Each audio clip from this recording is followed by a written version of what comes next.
If you don't think you have competition on Twitch or you don't know what to do to crush them, then stick around, watch this video, and find out how you are going to grow on Twitch.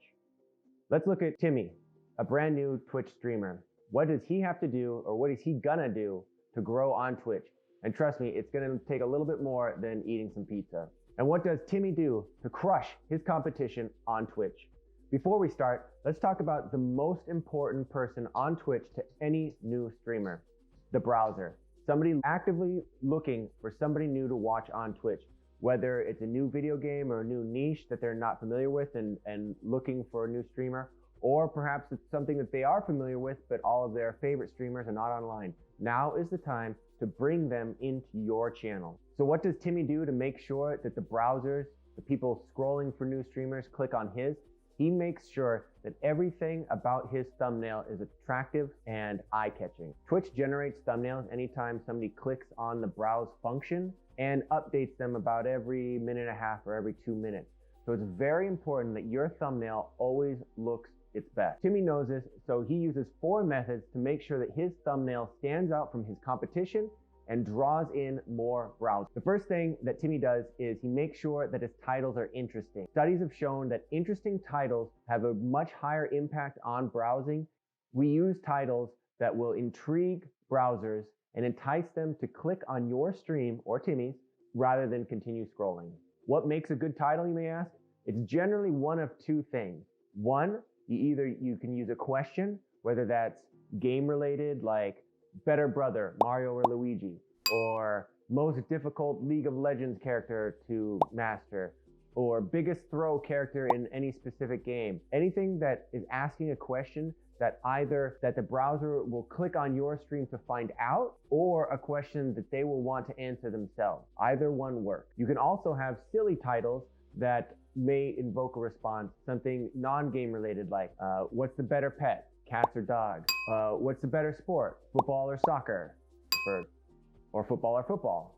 I'm not sure how that all works. Or best condiment, ketchup or mustard? That's your question, it's sriracha, everybody knows that. Another great way to draw people in with titles is pun. I know a lot of people may think that they're punishing, heyo, but they do evoke a response, just like you did right now. When you heard that pun, whether you felt something good or you felt something bad, it invoked a response. Either they groan, smile, and click on your stream because they think you have a great sense of humor, or they groan, click, and come in your stream to tell you that you have a terrible sense of humor. Either way, they've clicked on your stream, they're there, they're interacting with you, and now they can see your gameplay.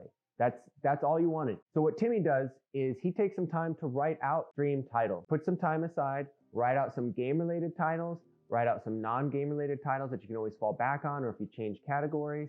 You should always have a list of titles that you think you can use.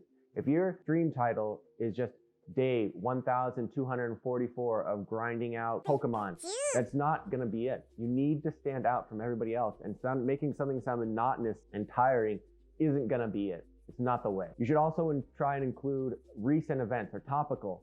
If a meta changes in a game, or if something becomes overpowered, or they nerf something, or some sort of new development or a new patch, you should always try and work that into your titles. Whenever something changes, you should take some time and write out some titles that you think you could use for maybe the next week or the next 2 weeks. Try and brainstorm some ideas.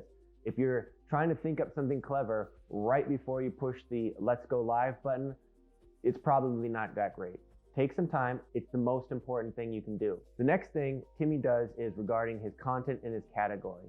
It may seem like a pretty simple thing to make sure that the game you're playing is correctly listed and you're in the right category on Twitch, but it happens quite a bit that people are not streaming the right game in the right category. Timmy also never forgets to change his categories if he changes games.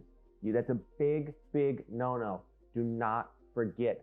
If you have some people in your chat, have them remind you. It really is important. If somebody's browsing through, say, God of War and scrolling through looking for a new streamer to click on, they are never, ever gonna click on your Guitar Hero stream. It's not gonna happen. You need to be in the correct category. Additionally, until Timmy has a larger audience, he's never gonna bring up anything that's not content related. Anytime you bring up YouTube, or you bring up Spotify, or you bring up any other game, you run the risk of having Twitch thumbnail brought up or created for a browser that is completely off topic.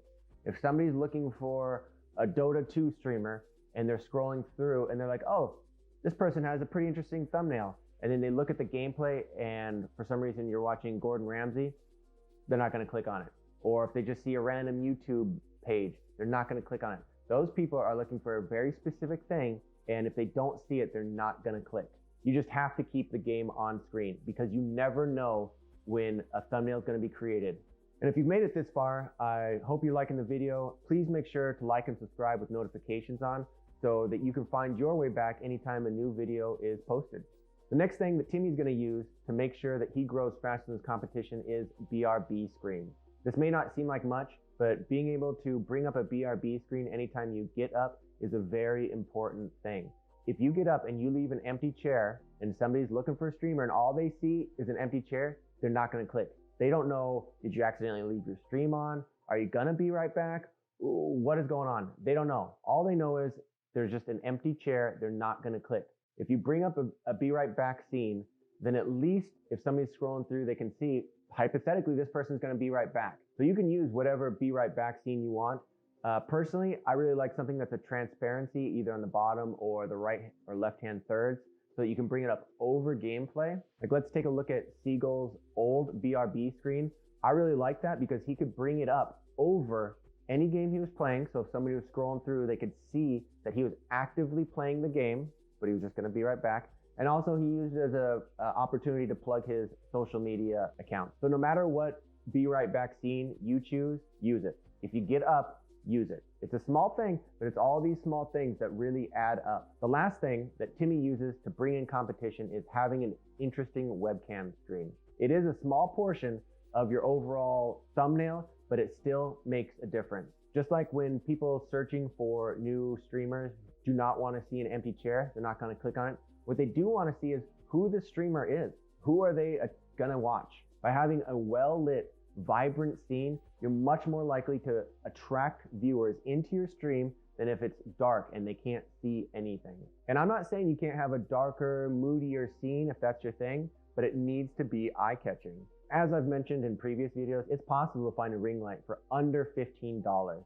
And you can use that at least to show your face, show who you are as a streamer. And there's literally millions of different lighting options out there. I'm sure you can find one to make your scene reflect who you are, but also have it be eye-catching, vibrant, something that people want to look at. Even if you don't have a dedicated stream face, that's fine. What some people do is you use the colored light bulbs that you can get from Philips Hue, Feet.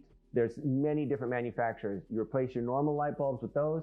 So during the day, you have just a regular white light bulb. And then when it comes time to stream, you can have them change to purple or orange or green, whatever it is that you want. So that you have normal function during the day. And when you need to stream, you have something eye-catching and attractive for browsers to look at. If you're unsure on what equipment you should be using, you should definitely check out this video where I run through the top 5 most necessary pieces of equipment for a good stream and different suggestions for all budget levels. Thanks. Have a good one.